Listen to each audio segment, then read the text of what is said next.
પલસાણામાં આગની ઘટના। માખીકા ગામે કેમિકલ ફેક્ટરીમાં લાગી ભીષણ આગ। શ્રી બાલાજી કેમિકલ કંપનીમાં લાગી આગ। ચાલુ કંપનીમાં આગ લાગતા મચી અફરાતફરી।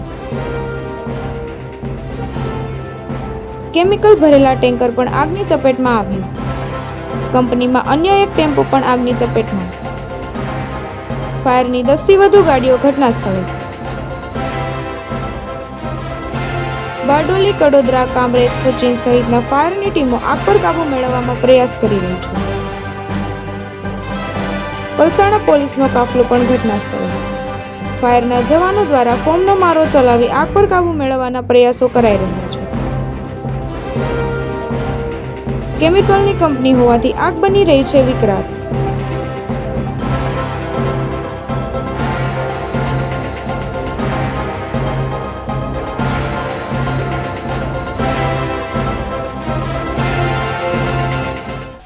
जी R Soni station fire officer Bardoli ji आज रोज 10:30 वाग्याની આસપાસ જે એક બારડોલી ફાયર બ્રિગેડને કોલ મળેલો હતો તો પલસાણા ગ્લોબલ પાર્કમાં બાલાજી કેમિકલ્સ કંપનીમાં આગનો બનાવ છે।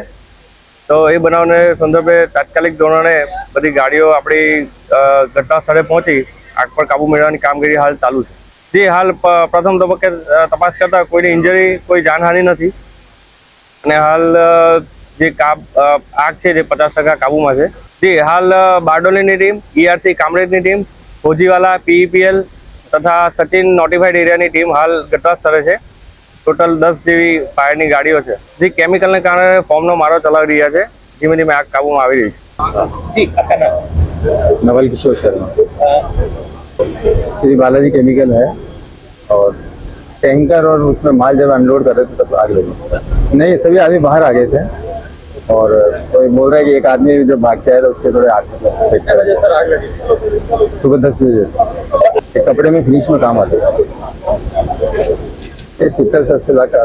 तो अभी माल कितना क्या है बचा वो देखना। हितेश परीख, दृष्टिकोण न्यूज़, बारडोली।